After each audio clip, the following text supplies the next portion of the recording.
Viewers, पिछली video में हमने रोज़ प्लांट को लेकर उसके ग्रो एंड केयर को लेकर बहुत सारे टॉपिक्स कवर किए हैं, लेकिन कुछ टॉपिक अधूरे रह गए हैं जो हम इस वीडियो के पार्ट 2 में कंटिन्यू करते हैं, है ना।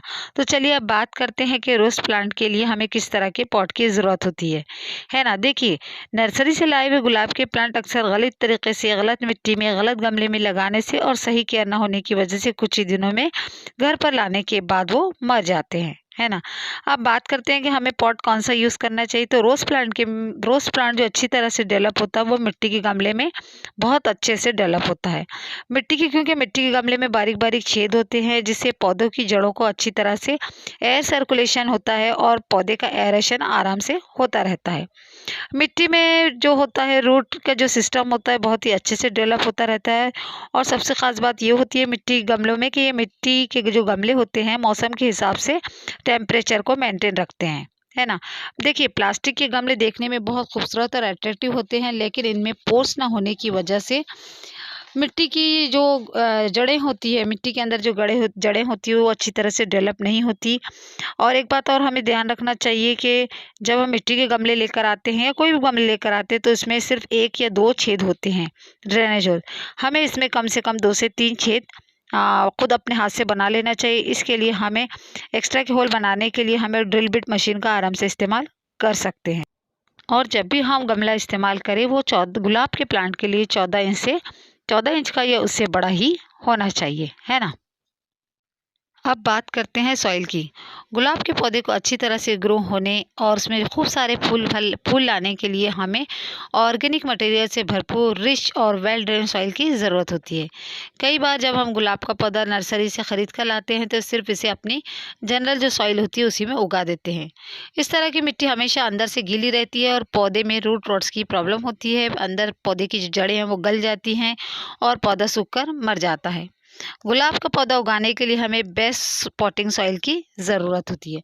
उसके लिए हमें चाहिए गार्डन सॉइल 50%, वर्मी कंपोस्ट या काउडंग की कंपोस्ट जो होती है वो 30% चाहिए और सैंड हमें उसमें 20% मिला लेना। इस तरह से हमारी बेस्ट पॉटिंग सॉइल तैयार हो जाती है। 14 इंची के मीडियम साइज़ के गमले के लिए हमें उसमें 2 मिट्टी नीम खली पाउडर, जिसे हम नीम केक पाउडर भी कहते हैं, ज़रूर मिला दें।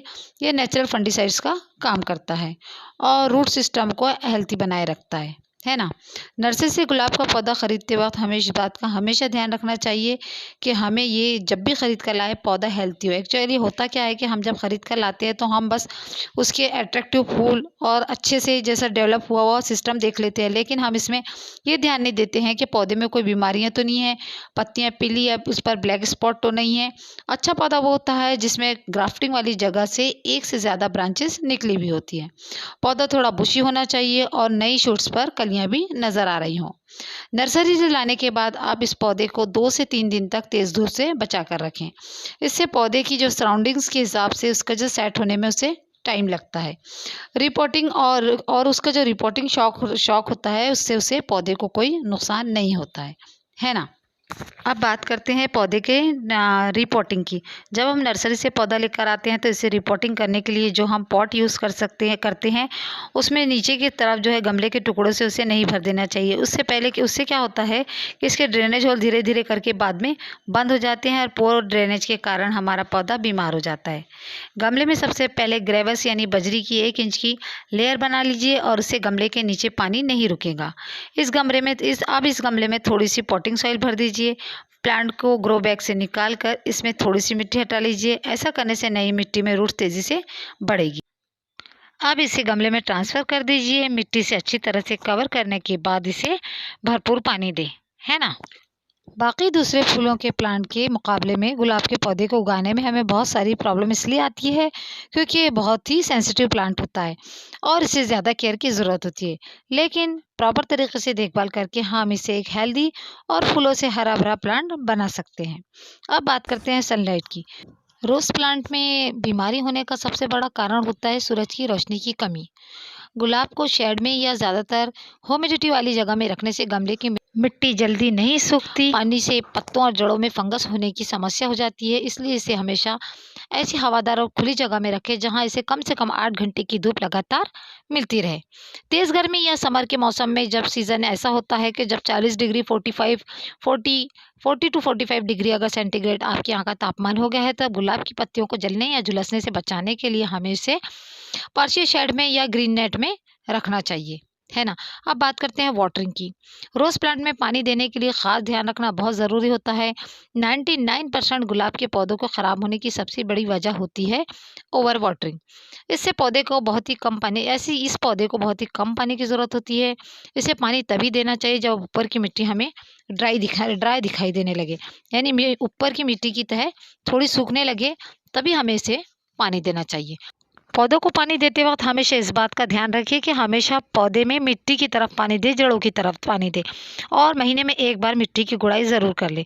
इससे क्या होता है कि जो पूरे न्यूट्रिशंस गमले में नीचे तक पहुंच जाते हैं और पानी भी रुकता नहीं है और अच्छी तरह से निकल जाता है ना। अब बात करते हैं डिसीज़ की।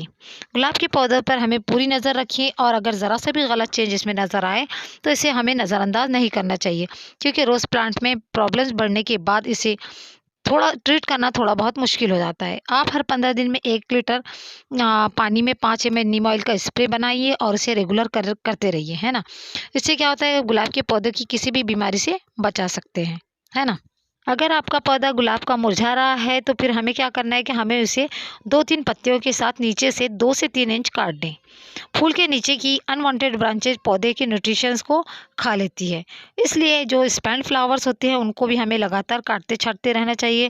इससे क्या होता है कि इससे नई शूट्स निकलती रहती है और फ्लावरिंग भी बढ़ जाती है। अगर इन्हें नहीं काटा जाए तो इसमें रोज़ हिप्स हो जाती है, जो पौधे की एनर्जी को लेने लगती है ना, और उन्हें ग्रो करने में दिक्कत होने लगती है।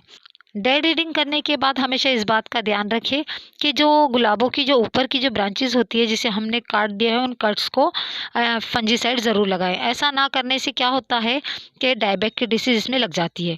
ज़्यादातर गुलाबों को जो होता है, जो हम नर्सरी वगैरह से लेकर आते हैं, उसे जंगली गुलाबों को यानी कि वाइल्ड रोजेस से बड ग्राफ्टिंग करके उगाया जाता है।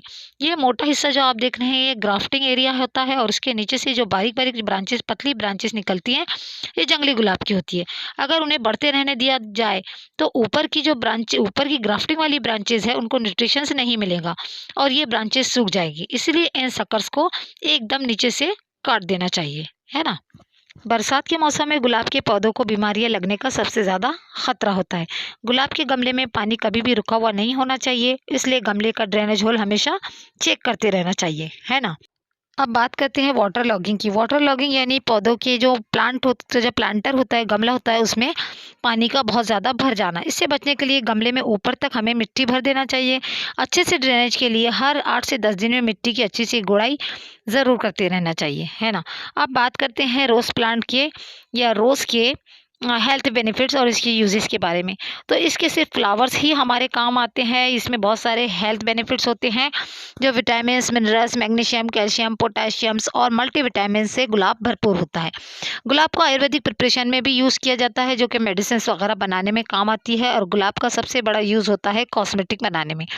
आप गुलाब जल से लेके गुलाब वाटर, गुलाब टोनर, रोज़ वाटर, रोज़ टोनर और बहुत सारे जो प्रोडक्ट है कॉस्मेटिक से हमें गुलाब में मिल जाएंगे, है ना। इसके साथ साथ हमें जो गुलकंद आता है, ये भी गुलाब से ही बनता है, जो कि पेट की कई डिसीज़ को ख़त्म करने के उपयोगी होता है ना। उम्मीद है कि ये सारे टिप्स आपके गुलाब के प्लांट को अच्छी तरह से ग्रो करने और हेल्थी बनाने के काम आएंगी, है ना। Thanks for watching. God bless you. Bye bye.